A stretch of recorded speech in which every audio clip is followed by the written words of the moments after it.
Hey guys, it's Kevin again. If you guys remember, back in March, I reviewed the first half of Season 4 of Switched at Birth, and I promised you guys I would watch the second half. Well, if you guys don't know, the season finale just happened right now, so I'm going to talk everything that happened in the second half of Switched at Birth, full spoilers, right away. And of course, this is for episodes 11 to 20. There's a lot to get into, there really is. If you guys want my thoughts on the first half of the season, go check that out. It will be in the same playlist as usual. But let's get into this half of the season. Where it really starts, honestly, there was so much that happened in this particular half of the season. I guess I'll start with Bay first, because Bay had one of the most interesting arcs of the first half, and because I talked about her first in the first half of the season, I'm talking about her first here too. Bay in this season, Bay in the second half of the season has a very interesting storyline. I really love what they do with her as a character here. Because one, the entire season, she's still suffering. She's still trying to recuperate from the, non-consensual, non-consensual rape of Tank. She's still trying to recover from that, obviously. She knows what he did was wrong, but she's still trying to, she knows that he didn't mean to do anything wrong, but she's still trying to recover from that.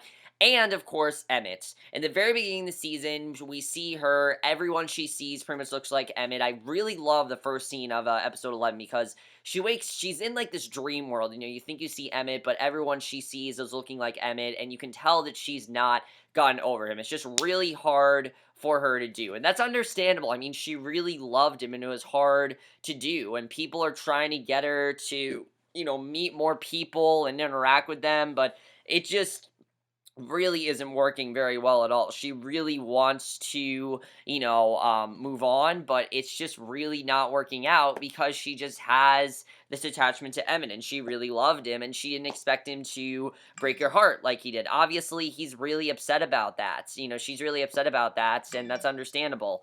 However, Emmett has become kind of a dick this season. We kind of see a very different side of Emmett because Emmett, on the other hand, really seems like he's pissed at Bay. He's pissed at Bay for, of course, we see that side of Emmett that we saw in the first half, and I understand that Emmett is upset at Bay for, like, doing what she did, but he has no right to be mad at her. I mean, this is a whole new Emmett. You can tell that he's pissed at her all season. He's now with Sky, like, he's dating Sky, and, I got no problem with her, but it was interesting to see Emmett with someone else and with this whole other attitude. Something I wasn't expecting, and it worked for his character, though, because, I mean, it would make sense that he'd be really pissed at Bay after what happened. I can understand why he was, but it was really sad as well at the same time. Definitely very sad to watch. But as we see, Bay the whole season, it seems like she's not really going to get rid of Emmett. There are so many things that she has to, just move on from it. It's hard for her to do that. It's hard for her to be able to move on and things like that. And she ends up enrolling in a class because, of course, she's no longer on probation. She decides to enroll in a class at UMKC. And problem is, though, when she gets there, she pretty much is loved by everyone, but it's mainly because of what's happened to her with, like, the rape and stuff. That's why she's a celebrity. She doesn't want to be seen that way. Bay doesn't want to be seen as this celebrity. She just wants to be seen as a normal person, and I really like that episode because, again, you get to see Bay, just be an adult and, have to deal with a situation like that. The way she dealt with it, I definitely thought was very interesting. It really shows how much she's grown as a character, and I definitely really enjoy it. I think Bay in the past, she probably would have, pretended to be the celebrity and probably love what was happening, but here she didn't want that. She didn't want to be that because she's not happy. She's really not happy at all, and she's honestly very upset at what's going on. You can definitely tell that she's very upset. She doesn't really want to be she really doesn't want to be with anyone at this point, and it's really sad to watch. But I have to say that Vanessa Marino really, I think, sold every scene from Bay. She really sold the inner turmoil that Bay was going through, and it seems stupid that she's over Emma, but Emma broke up with her. She never really thought that anything bad would happen, and she knows that if the whole rape with Tank would have never happened, her and Emmett probably would have been smooth sailing. However, I disagree. I think still still that I think she does know as well that they probably weren't going to work out from the beginning. I mean, I told you guys at the end of the season 3 finale, it's not going to work out for them. And of course, it didn't. And you can see here that obviously it didn't work out for them. But then there's Travis, and Travis is really interesting. If you remember him and Bay, they used to date. They did. And he still clearly this whole season has an attraction to her. And when he visits Emmett, he kind of jump starts the opportunity because he sees how much Emmett's changed. Emmett is being very passive. He doesn't even really want to seem like he wants to talk to Travis very much. Emmett is acting like he's like this huge movie star, and it seems like it's just he wants to interact with Sky and nobody else. And, Melanie keeps trying to tell him to interact with Travis, talk to Travis, and Emmett just doesn't seem interested. He doesn't seem like he's interested in talking to Travis, and Travis can tell how much he's changed, and he doesn't want to be involved with them. And I like seeing Travis kind of be the bigger man here. I mean, we're used to seeing Travis not knowing really what he wanted to do in high school and things like that, but I like seeing Travis be the bigger man. Of course, Travis, recently broke up with Mary Beth, so he is also newly single, and you can tell that he is starting to gain an attraction toward Bay. Definitely he starts to like her, and she tries to stay away from him, obviously, because this is Emmett's best friend. And if you guys know something called the bro code, it's just not a good thing to date your best friend's ex-girlfriend. It's not something that, he wants to do. He knows it's wrong, but Bay, I think, does like him. I think Bay still has those feelings for him. You can tell that she does, but at the same time, I think Travis knows that what he's doing is not the right thing to do, and I really like seeing that. Things definitely get even more complicated when we get into Garrett.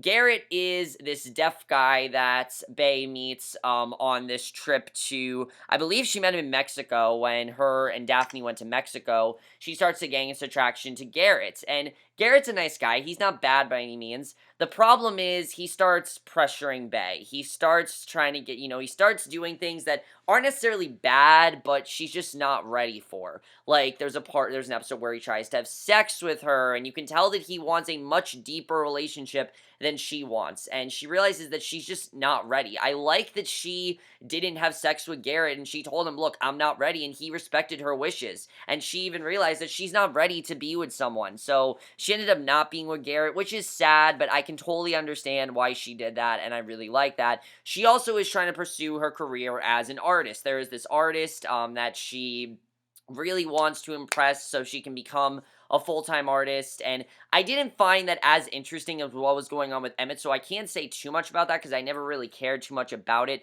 but I did think it was very interesting what they did with that, and of course I will be talking more about what happened with that in the season finale, but I did like overall what they did with that, and I think it was overall very well done. So basically, that's everything that happens with Bay up till the season finale, and now let's get to, I'd say, the biggest arc of this season was Lilly and Toby. Holy shit, there's a lot to get into with Lilly and Toby. I mean, if you guys thought Lilly and Toby didn't have enough in the first half, they have so much in the second half, and I really love how well it was done. You would think that Lilly was a main character. I mean, the way that they developed Lilly this season is really incredible. I honestly thought that they upgraded her to main character. They didn't. It's just that's how well of a character Lilly is. I thought she was an amazing character all season.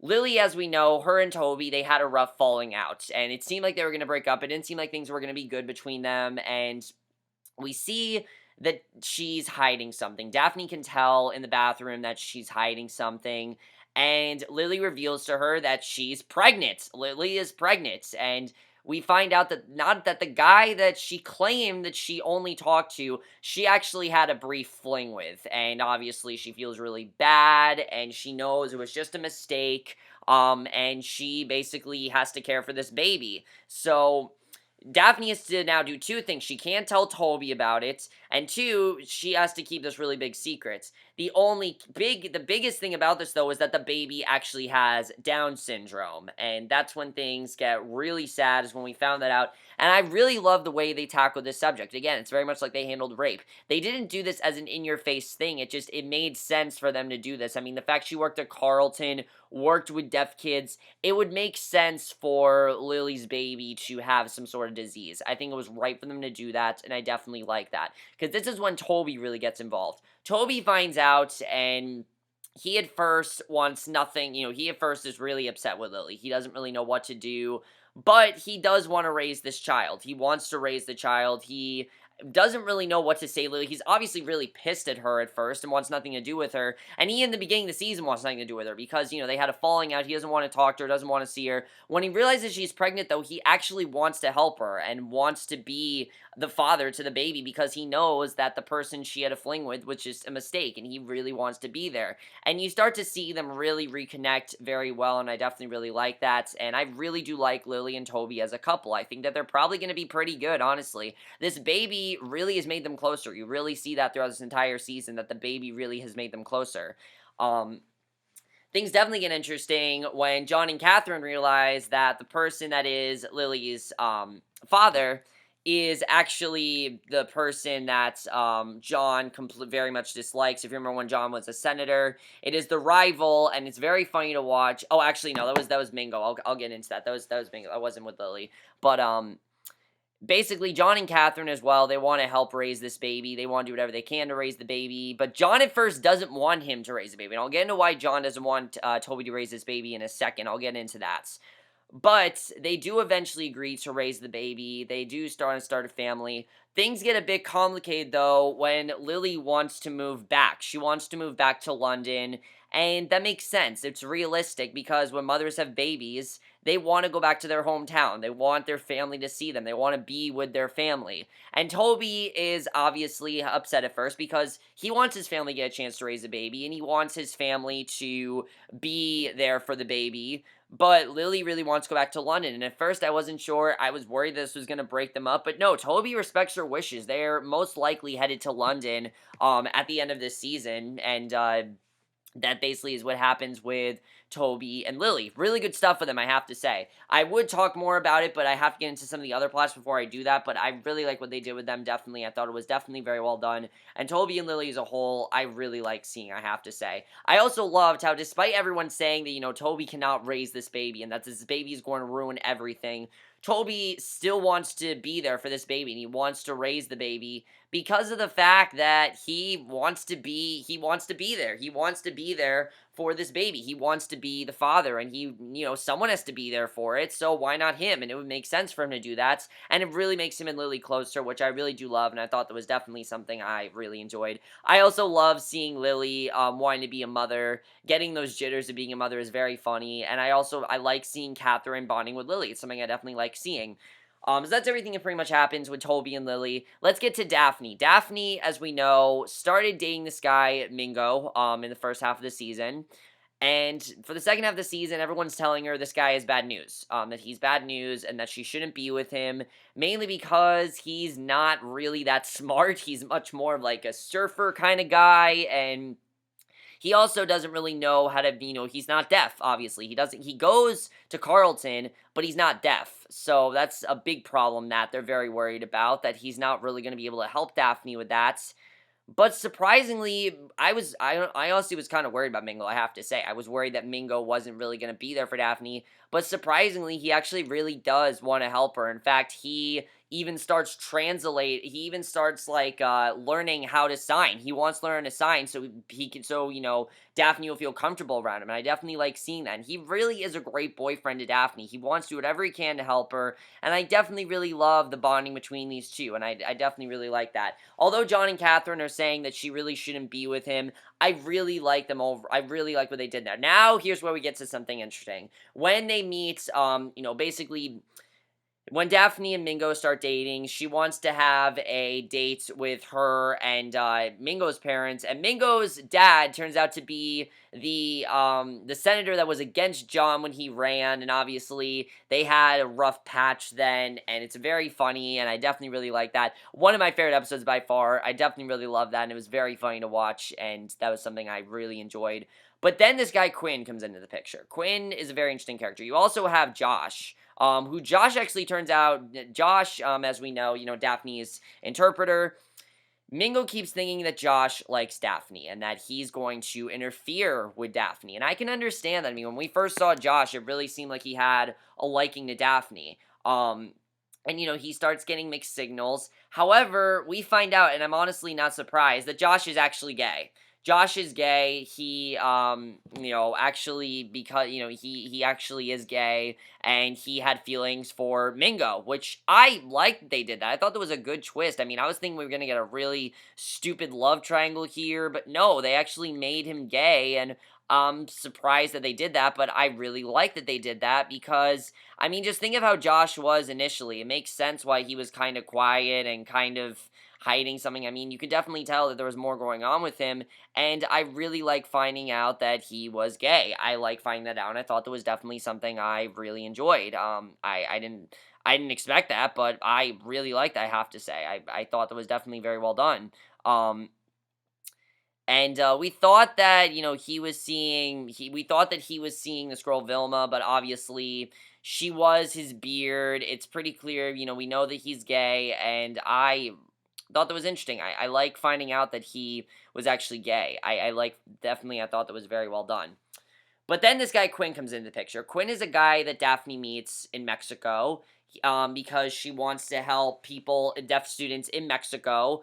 She's also trying to become a doctor, obviously. She wants to get her grades up because if you remember, she was doing really badly. She had like a D in her class, and she wants to do a lot better than she was. Mingo as well is not doing very well either. He's not really paying attention to his grades. Daphne offers to tutor him. He gets a lot better because of her, which I definitely like seeing. But then you have the teacher that comes into play, and she tells Daphne that she shouldn't be a doctor and that she should just give up. And again, you have this really hard teacher who's kind of a hard ass, and Daphne tells her that, look, I don't care what you say. I'm going to be a doctor no matter what you say, and I'm going to do this. And I like seeing Daphne, say, you know what, who cares what you say? I'm not going to listen to you. I'm going to do what I want, and if I want to be a doctor, that's what I'm going to do. I like seeing this independent side of Daphne. It's something that's, this is the Daphne I like, not the Daphne that rebels and does weird stuff like in season 3. That was just weird. This is the Daphne I like, and the Daphne we've gotten this season, I hope we continue to get because I really like seeing her in this season. Definitely something I really enjoyed. So, Daphne, I really loved all season, I have to say. But then Quinn comes in the picture. Quinn is this guy that she meets in Mexico, and she starts flirting with him. She flirts with him. She even kisses him, and I like that she told Mingo. I wasn't sure she was going to, and Mingo is upset, but he simply just tells her, stay away from this guy. However, they start a bit of a text relationship. They're texting each other. He's flirting with her, and it's not like sexting. It's simply just flirt texting. He's flirting with her, and it's clear that Quinn is obsessed with her. He doesn't just like her, he is obsessed with her, and Quinn is a guy that is definitely going to be a huge problem for Daphne, and that pretty much is what happens between Daphne's storyline. I'll get into more what happens in the season finale, but now let's get to Regina. Regina had some really good stuff this season. By the way, guys, my only real thing with this season, we don't get too much with Toby and Kathryn writing that musical, mainly because Toby decides to become a father and Kathryn has her own thing. We don't really get too much of that, but I did enjoy seeing it overall. It was something that was fun. I wish we could have seen more of it, but because of how good Toby's storyline was, I really can't complain. Regina, by far, though, has the most interesting storyline her character's ever had. Like I've said, I usually get very bored by Regina's storyline, but this season I really haven't. I've really liked seeing her with Eric. I think Eric's been a really great guy, and I've liked seeing her try to be like a second mother to Will. But Regina finds out there's definitely more going on with Eric. She can just tell that there's something more going on, and she one day goes through some paperwork and finds out that Will's real name is Marcus, and he's actually a fugitive, and Will's name is actually Kiani, and she's obviously freaking out because it says like he kidnapped him, and she's thinking, oh shit, I'm with this terrible guy, and I thought we were gonna find out that Will was like this, like serial killer or something, but luckily they didn't do that. They did something a lot better that I definitely really liked that they handled. I thought that was definitely very well done, and I really enjoyed seeing that. Basically, we find out that Will's mother is a drug addict. His mother Hope, she was a drug addict. She was very much into drugs, and she was just very unfit. Will, Marcus, Eric, whatever you want to call him, Marcus, Eric, whatever you want to call him. He obviously kidnap Will, but it was because of the fact that he wanted to take Will for himself because he didn't think Will was safe with Hope, and that's why he took Will, and that's why they lived together. And Regina tells him that and Regina at first doesn't really know what to do. She asks Kathryn if something bad were to happen to Daphne and Bay, what would she do? And, Kathryn said she'd do anything to help them out. And Regina tells Daphne about this, and Daphne says that they have to find the mother, which is something that Eric tells them specifically not to do, but they do it anyway. They go to find the mother, and they track her down, and things get really crazier because Hope is not any better than she was. She's still very unstable. She doesn't want anything to do with them. She's saying, "Get away! I don't want to see you. I want you to stay away," and things like that. She just doesn't want them there. She's not having it, and it's pretty crazy what happens there. And things get even crazier once Eric finds out. And obviously, it seemed like he was going to leave Regina. It seems like that was what was going to happen. So he was going to leave Regina. But that's not what happens because Hope ends up being an artist that Bay is talking to. And I like how Regina did play the situation with Hope, though. She pretended to be an addict, which she does. She was. Of course, she was an alcoholic, and she's still recovering from that. I would say she still is. So she is technically an addict, but she's not a drug addict like Hope is, and I thought it was smart the way she did that. But of course, they have to find out eventually. Eventually, they do find out what's going on. Daphne confesses to Bay after Will gets kidnapped because basically Eric and Regina have to go on some sort of outing. I don't really know where they go, but Bay has to watch Will, and he gets kidnapped by Hope, and Hope takes Will, and I knew when Hope came back into the picture, when Hope was at Bay's thing, I'm like, oh shit, this is not gonna end well, and it doesn't. Will gets kidnapped, and basically this is when the shit hits the fan. This is when Bay finds out what's been going on with Will, and, that Eric actually kidnapped Will, and she tells Daphne that they have to tell everyone, and that they can't let Regina live with him, and it's just not safe. And I do see Bay's point, that it's not safe for him to, live there, and he needs to leave. And, Daphne tries to explain the situation, and, Bay tells them that they're crazy for trying to basically, invade, for getting him, just doing something that they probably shouldn't have done. They, really was none of their business. I do understand, everyone keeps saying it, it's none of their business, but it was because Regina was dating Eric and was looking out for Will, because she could have been Will's stepmother for all she knew. I mean, if this would have gone anywhere. And when they revealed that, I knew this was kind of doomed. It was really sad, but that basically is what happens with that.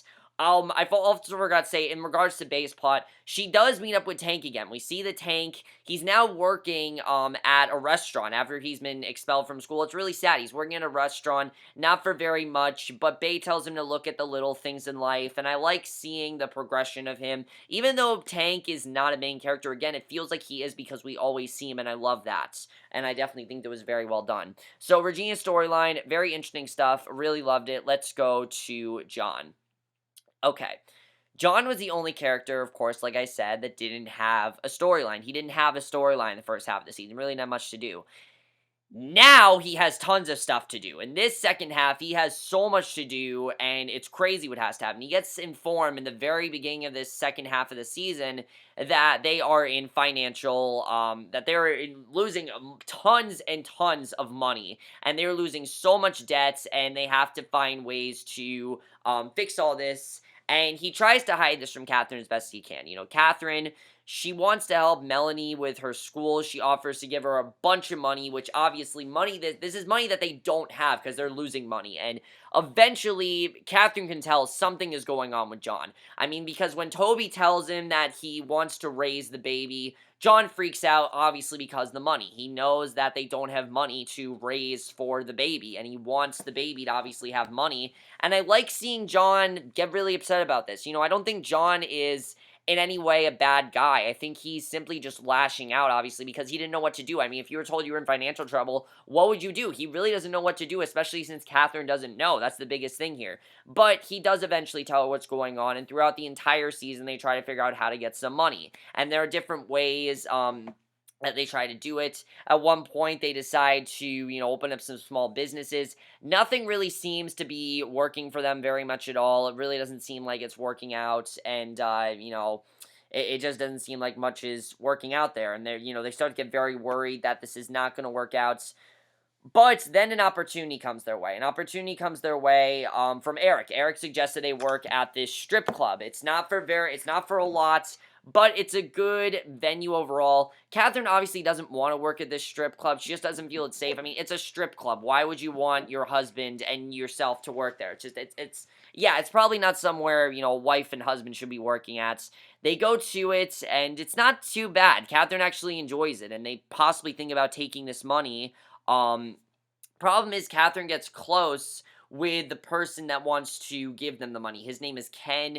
This is the only thing I didn't like, is this whole thing between Kathryn and Ken. I'm not exactly sure what was going on here. I might have just missed that, but I wasn't exactly into Kathryn and Ken. But what she does in the finale, I definitely really enjoyed. That's something I will say. I really did enjoy what happened in the finale. And now let's get into the finale, because I talked about everything that happened before the finale, so now let's just get into the finale. So if you guys haven't seen the finale, check it out now. It's an amazing finale. Really, it is. It's not the Season 3 finale. I say that right now. This is not the Season 3 finale. This was a much more of just an event finale. It was like some events happened, some big things happened, and it really went with the theme of moving on. Really, this entire episode was about moving on and not living in the past. That really is what they were all trying to do. Let's first talk about Bay. Bay, of course, in this episode, I really love. With her in the art gallery, her really wanting to submit this art, even though the guy didn't want her there, the artist was still interested. She tells her that she has a very bright future, and when she pretended to be Bay's publicist, when she pretended to be, her publicist, that was really funny. But the artist actually really likes her work, and I think it's gonna work out really well for Bay, so hopefully things work out well there.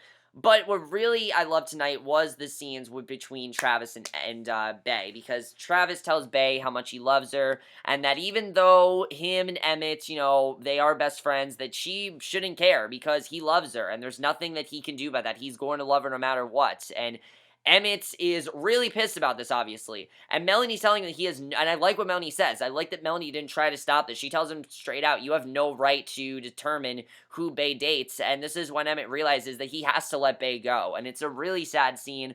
But I think this really shows what Emmett was afraid of all along. He didn't want to let Bay go. He was hoping that Bay would come back to him. And now he's realizing that she does have to move on. That he doesn't get the girl. And he has to move on from her. And unfortunately, it's really sad. But I really like that, because that's the closure we wanted from them. It's a really great breakup. They've officially broken up now, and I mean, they've been broken up, but this was kind of just a final, like, we'll be friends, but we'll never get together again. It's just not right for us, and I really like that scene. I thought that was definitely very well done, and it was one of my favorite parts of the episode. So, it seems that Bay is going to date Travis now. It's what it seems like is going to happen there. Daphne, of course, is having problems with Mingo because of Quinn. Quinn is just as obsessive as you can imagine. I mean, everything he says to Daphne is so shady. I don't really know what Quinn is trying to do, but it seems like I do agree with Mingo that he probably was trying to seduce Daphne. I mean, just the way he was talking to her, it seemed like he didn't like Mingo very much either. He didn't like his appearance, and I will say they are very much different. Quinn is a lot more formal, while Mingo is usually very, like, casual and just kind of, like, fun, which is fine, but obviously that's not Quinn's style. That's not what Quinn seems to enjoy. So Quinn and Mingo, they have a lot of, they have a lot of problems there, definitely, and Daphne really has to make a choice between the two of them. What I like about this is that Daphne doesn't want to make a choice. She decides to not make a choice between these two. Mainly because, I don't think it's because she didn't want to, it's because she just knew that it just wasn't the safe thing to do. So, Mingo, she's going on a trip to China. Mingo says that he knows that she's probably going to change from China. So before anything bad happens, he decides to break up with her for now, see where, but he is going to see where it goes. He's going to see where it goes between him and Daphne, and if she still loves him, they are getting back together, and I like that they didn't officially break things off. They do have a chance, and I really like them. I hope that Mingo and Daphne are able to survive, even though she's going to China. We'll have to see what happens there. But basically, her and Bay are apparently going to China because she tells Bay that she needs a fresh new start. And remember, Bay was supposed to go to LA, but she turned it down because of Daphne, and Daphne hasn't, this is pretty much Daphne, it's pretty much Daphne making up for that.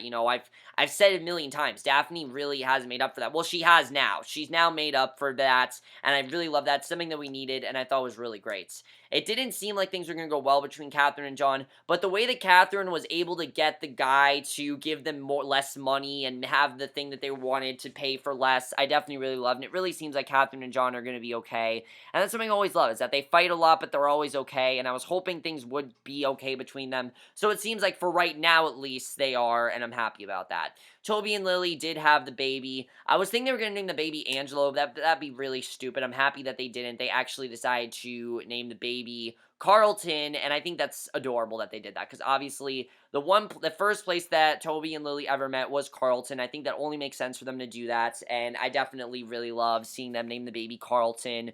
That's pretty much everything. And then, of course, with Regina, Eric and Will do go away, but basically some police officers come to arrest Eric. Apparently, he is going to jail. It's sad that Regina had to break off their relationship, but you knew when you found out what was really going on with Eric and Will that she'd have to break it off eventually, and that's essentially what had to happen. When Will showed up, I was very happy, but let's just hope that they get Hope, because Hope is essentially the reason why this all went to shit, pretty much, is because of Hope. I mean, that's really what happened there.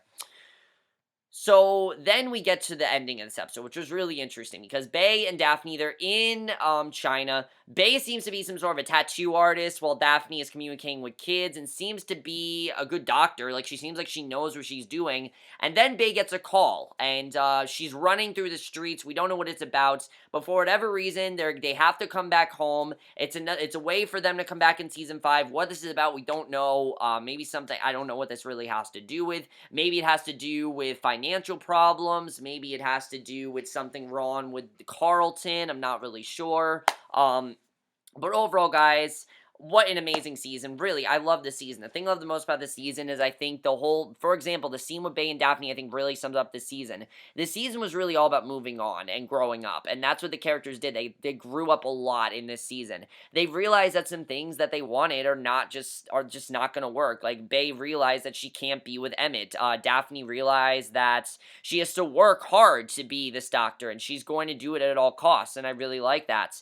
I think she became stronger for it. Regina realized that she has to move on from certain guys. It's just a lot of things that a lot of the characters learned this season, and I definitely really love that. Toby learned that he had to be a father, and I definitely hope things work out well for Toby and Lily.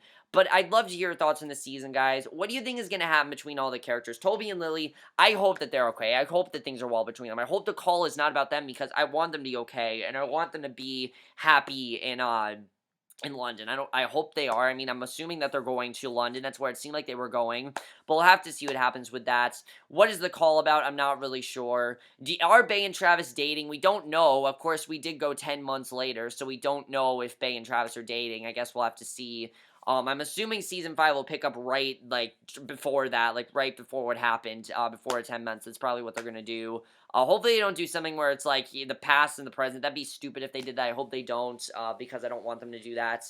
Daphne and Mingo, do you think that they're gonna survive despite her being in, despite her being in China? I think they can. I really like these two guys. I hope they're okay after this, but let me know what you guys thought of this season. I thought this was an amazing season overall. I loved every minute of it. Really, I did. My only complaint, like I said, really was the whole thing with Kathryn and Ken, but that turned out really well. I thought they ended that very well. The season was a bit convoluted. That's really the only complaint I can have, but this probably is my favorite season, Switch at Birth. If I had to pick a solid season, Switch at Birth, this would definitely be the most solid season we've had. I've really been into every storyline, and I really loved everything that was going on this season. Let me know what you guys saw this season. I can't believe it's over. Really, I can't. And I will see you guys in my next video, which will be, by the way, guys, looking for my Supergirl premiere review. You guys are wondering, where's your Supergirl premiere review? I reviewed it in July. I reviewed in July on my old channel. You guys can check it out there. If you really want to see it, check it out there. That's where it is. And yeah, Homeland review is coming at some point. I don't know when. It's coming at some point. But that's basically my review. Hope you all enjoyed it. And we'll see you guys next week, which will be for tonight's episode of Fargo, which of course I can't wait for. And I will see you guys for that. Okay, bye.